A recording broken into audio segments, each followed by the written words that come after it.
All right, welcome back to Zedia Tech. This is Victor, and today what we're going to be covering is the build update number 2 for my Threadripper build back here, the 3970X.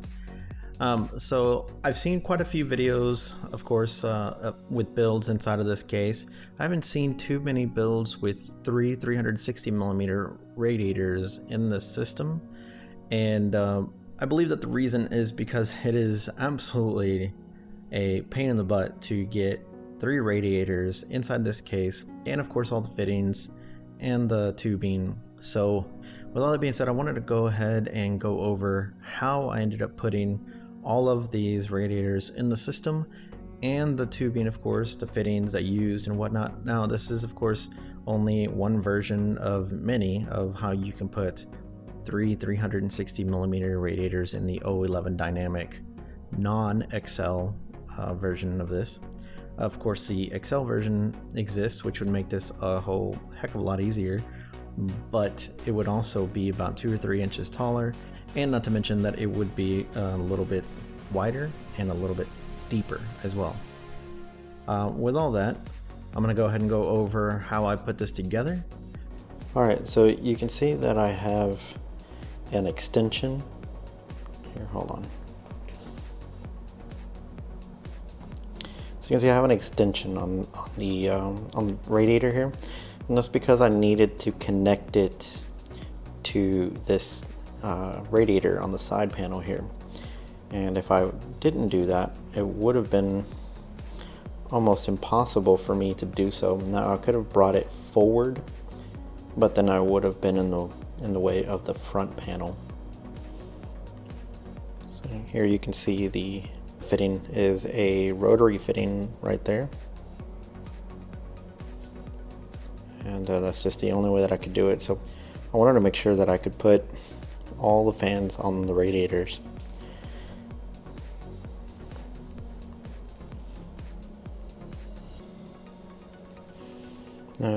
Here you can see my pump res combo. Now I didn't want to bend the tubing any, so I ended up using several different fittings. And then down here at the bottom you can see is the shut-off valve for draining the system,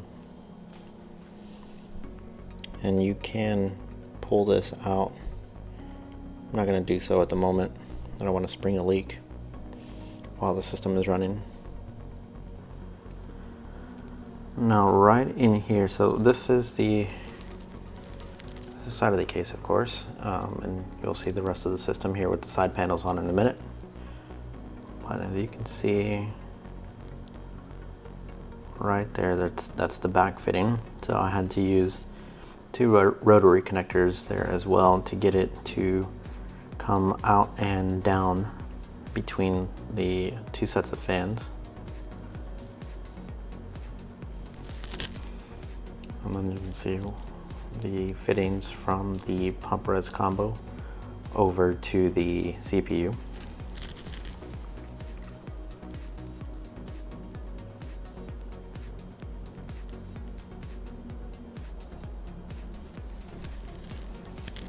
And then of course the fittings to my Radeon 7. Now the one thing that I did wrong, it's not necessarily wrong, but you can see right there, I don't know if you can tell here, but the right extension fitting is it's the same as the left, right? But this 90-degree fitting has the ability to be tightened on without spinning the fitting, right? So you can actually take it off and put it back on without taking the hose off. On the left-hand side, I did not put the extension that has a rotary section on it, so in order to take that off, I would have to take the tube off, or the hose. And you can see this side doesn't have it either. So if I ever do want to take this off the block, I would first have to take this one off, take the block off the mount, and then spin the block. if I don't want to take the hose off.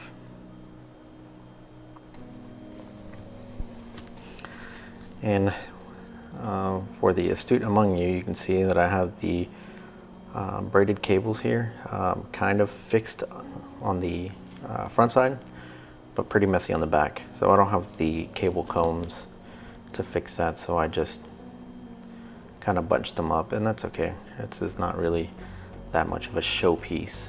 Anyways, it's meant to be more of a workstation, but one that's kind of pleasing to look at.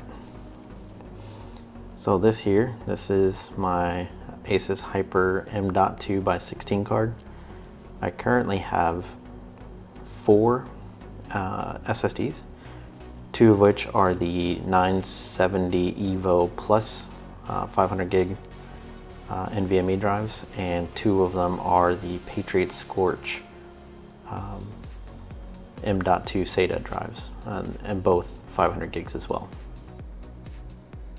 Here's another look at the fittings. I'm trying to get as many angles as I can, just so in case you're wanting to use this case, you know what you might have to do in order to get this to work. Now I went ahead and put the panels on, and I haven't put the top one on yet, but this is the front one.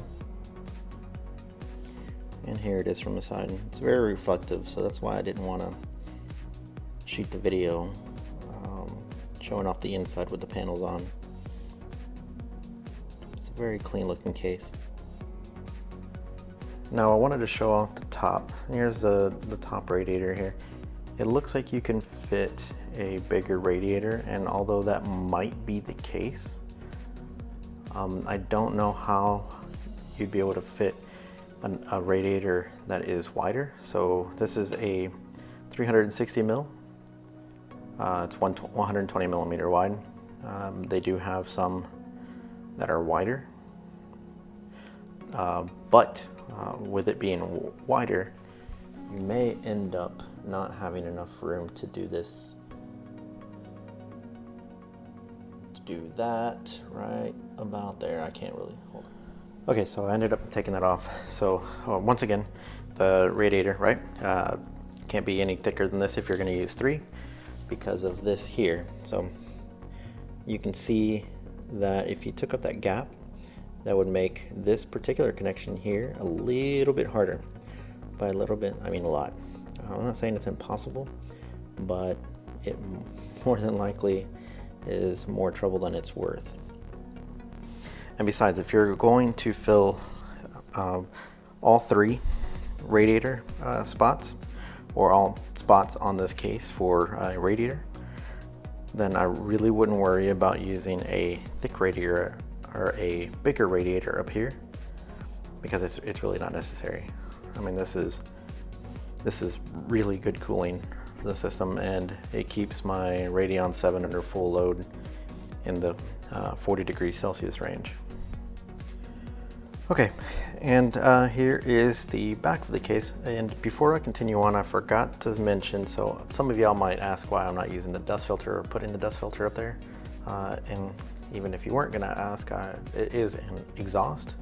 So I don't wanna impede the exhaust. So I don't use a dust filter there, only on the side and the bottom radiator. So this is the back of the case.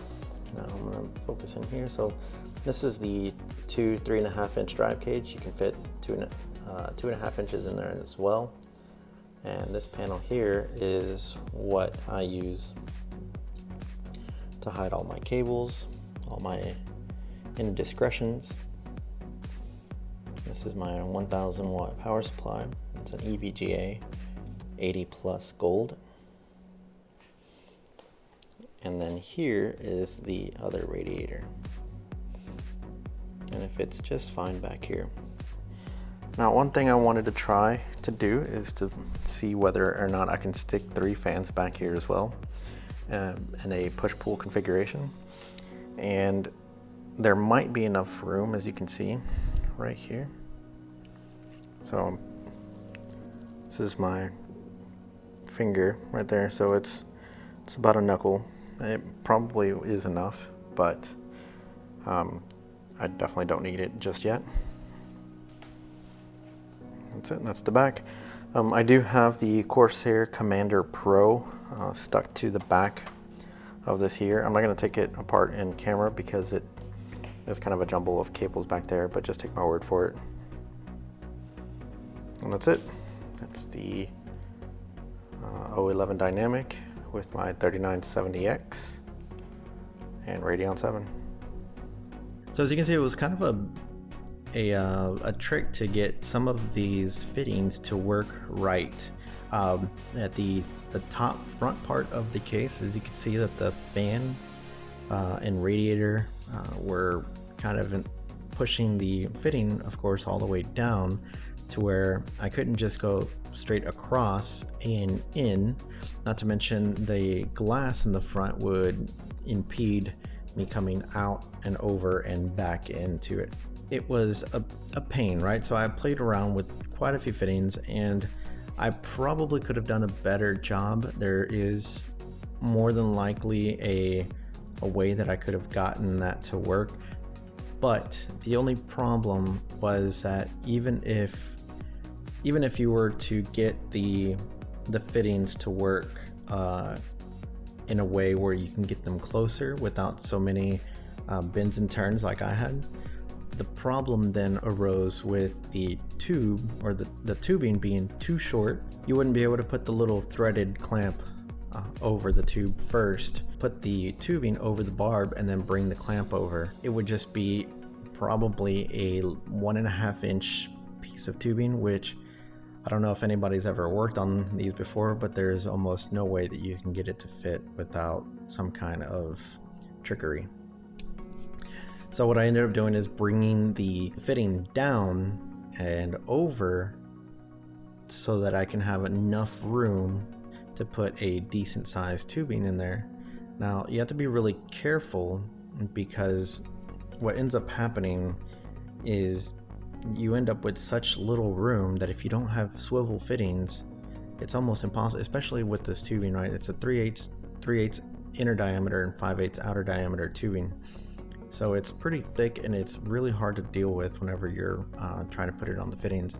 What I ended up doing was putting the needle nose pliers inside the tubing, pulling the needle nose pliers apart to try to soften the tubing up a little bit to get it to go over the barbs. Seemed to work pretty well for me, but of course make sure you clean your tools before you do so. I ended up dirtying one with some rust. So I ended up having to cut another piece. I didn't want rust from my pliers inside my system. So yeah, so that was the problem that I ended up having in the top portion of the case.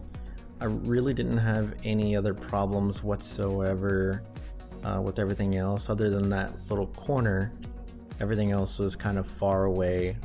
The front of the pump reservoir, I just used two 90mm rotary fittings. The reason why I ended up using the rotary fittings was because I wasn't entirely sure, and I didn't do the fitting beforehand, but I wasn't entirely sure if I would have enough room with the graphics card.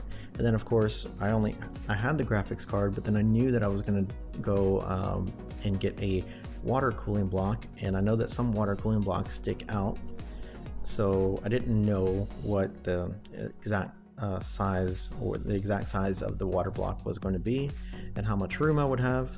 So I put two rotary fittings there just so I can move them out of the way, and if I had to, I can get a longer hose, but I didn't want anything there impeding the graphics card from fitting. Alright, so I appreciate you watching the video. This has been Victor with Zediatech. If you did like this video, make sure you like and subscribe and let me know. Drop a comment if you have any questions about this build or any future content that you'd like to see. I'm basically going to be testing the system out as much as possible, whether it be the CPU, GPU, the NVMe RAID, anything. Just let me know in the comments, and we'll see you later.